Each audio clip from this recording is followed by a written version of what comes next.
2026년에 리플 뉴스가 나올 때마다 XRP 가격은 오히려 떨어졌어요. 도이치뱅크가 리플 결제 인프라를 채택했어요. 가격이 떨어졌어요. 아비바 인베스터스가 XRPL 파트너십을 발표했어요. 가격이 떨어졌어요. 소시에테 제네랄이 유로 스테이블 코인을 XRPL에 올렸어요. 가격이 떨어졌어요. 2월에만 리플이 5개 파트너십을 발표했어요. XRP는 그 한 달 동안 44% 빠졌어요. 왜 이런 일이 계속 일어났는지 오늘 처음으로 제대로 설명드릴게요. 그리고 2026년 2월 11일에 나온 한 뉴스가 왜 그 패턴을 끊을 수 있는지도요. 호주 금융감독청 ASIC가 AUDD 스테이블 코인의 공식 금융 서비스 라이선스를 발급했어요. 호주 달러 기반 스테이블 코인이 XRP 레저 위에서 합법적 결제 수단이 됐어요. 이유는 하나예요. 온체인 거래가 없었어요. 2026년 2월, 리플은 역대 가장 바쁜 한 달을 보냈어요. 도이치뱅크가 리플 결제 인프라를 국제 송금과 외환 정산에 도입했어요. 아비바 인베스터스가 XRPL의 펀드 구조를 토큰화하기로 했어요. 잔드뱅크가 스테이블 코인 솔루션 계약을 맺었어요. 피그먼트가 커스터디 서비스를 확장했어요. 소시에테 제네랄의 SG포지가 유로 스테이블 코인 EURCV를 XRPL에 올렸어요. 한 달에 5개 딜이에요. 그런데 XRP는 그 한 달 동안 44% 하락했어요. 이유가 뭘까요? 이 파트너십들의 공통점이 있어요. 전부 리플의 엔터프라이즈 소프트웨어를 사용하는 거예요. XRP 레저 자체에서 거래가 일어나지 않아요. 이 차이를 이해하는 게 오늘 가장 중요한 포인트예요. 리플 페이먼트는 메시징 프로토콜, 라우팅 인프라, 유동성 관리 소프트웨어예요. 도이치뱅크가 리플을 채택했다는 건 이 소프트웨어를 쓴다는 거예요. XRP 레저에서 실제 거래가 일어나는 게 아니에요. 아비바의 토큰화 펀드도 아직 개발 단계예요. EURCV도 이더리움, 솔라나와 함께 세계 체인 중 하나로 XRPL을 선택한 거예요. 이 파트너십들이 나쁜 건 아니에요. 리플이라는 회사의 기업 가치를 높이는 건 맞아요. 그런데 XRP 토큰 자체에 대한 온체인 수요를 만들지는 않아요. XRP 가격이 반응하지 않은 건 무관심이 아니에요. 구조적 이유가 있었어요. 이제 AUDD 이야기를 해볼게요. AUDD는 호주 달러 기반 스테이블 코인이에요. 1대1로 호주 달러와 교환할 수 있어요. 오스트레일리아 현지 은행에 분리 신탁 계좌로 준비금을 보관해요. 이건 USDC와 테더가 쓰는 방식과 동일해요. 발행사는 AUDC Pty 리미티드예요. 결제 서비스 기업 노바티가 약 45% 지분을 보유해요. AUDD는 2022년 11월에 스텔라 블록체인에서 먼저 출시됐어요. 2023년 6월에 XRP 레저로 확장했어요. 2026년 1월 기준으로 스텔라 네트워크에서만 14억 달러 이상의 거래량을 처리했어요.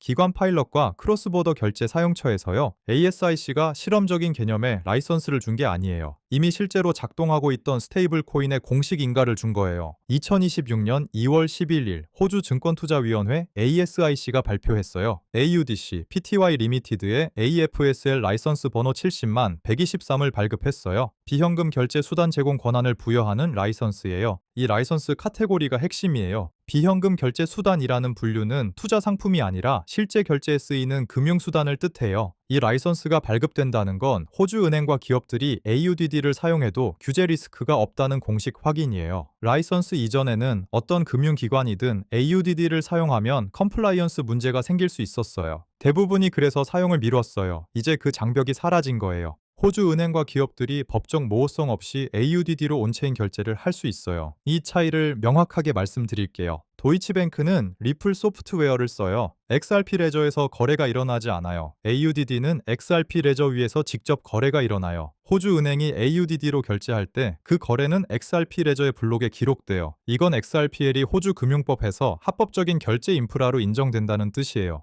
어떤 리플 파트너십도 이걸 달성한 적이 없어요. ASIC는 스테이블 코인만 인가한 게 아니에요. 그 스테이블 코인이 운영되는 체인, 즉 XRP 레저도 함께 합법적 결제 인프라로 인정한 거예요. 이제 가장 중요한 메커니즘을 설명드릴게요. 리플의 ODL, 온디맨드 리퀴디티는 XRP를 브릿지 자산으로 쓰는 방식이에요. 예를 들어 미국에서 호주로 돈을 보낸다고 해볼게요. 미국 달러를 XRP로 바꾸고 XRP를 3최서 5초 안에 호주로 전송하고 호주 달러로 다시 바꿔요. 이 과정에서 XRP가 실시간으로 매수되고 매도돼요. 이게 바로 구조적 수요예요. 그런데 ODL이 미국 호주 구간에서 작동하려면 양쪽에 유동성 있는 규제된 스테이블 코인이 필요해요. 미국 쪽은 RUSD가 있어요. 호주 쪽에는 지금까지 법적으로 인가된 스테이블 코인이 없었어요. AUDD AFSL 라이선스가 그 빈자리를 채운 거예요. 지금 XRP 레저에서 완성되고 있는 구조를 설명드릴게요. RUSD가 미국 달러를 커버해요. EURCV가 유럽 유로를 커버해요. AUDD가 이제 호주 달러를 커버해요. 세 개의 규제된 스테이블 코인이 XRP 레저 위에 올라와 있어요. XRP는 이 세 통화 사이의 브릿지 자산이에요. 세 통화 모두 스위프트를 거치지 않고 3 최소 5초 안에 XRP 레저에서 정산돼요. 이게 리플이 설계한 시스템의 원래 목적이에요. 그 시스템이 지금 처음으로 실제로 완성되고 있어요. AUDD가 갑자기 등장한 게 아니에요. 2022년 11월에 스텔라 블록체인에서 먼저 출시됐어요. 2023년 6월에 XRP 레저로 확장했어요. 2026년 1월 기준 스텔라에서만 14억 달러 이상의 거래량을 처리했어요. 호주 준비은행과 디지털 파이낸스 코오퍼레이티브 리서치 센터가 주도하는 정부 주도 파일럿에도 참여했어요. ASIC가 라이선스를 발급한 건 이미 실제 운영 실적이 있는 스테이블 코인이기 때문이에요. AUDD는 실험이 아니에요. 이미 기관들이 실제 결제에 쓰고 있는 인프라예요. ODL이 이론이 아니라는 증거가 있어요. 라틴 아메리카 최대 크립토 플랫폼 비트소가 2026년 초에 리플 페이먼트 사용을 확대했어요. 미국과 라틴 아메리카 사이의 크로스보더 결제에 XRP와 RUSD를 동시에 사용해요. 거의 실시간으로 정산이 일어나요. 이게 ODL이 실제로 작동하는 사례예요.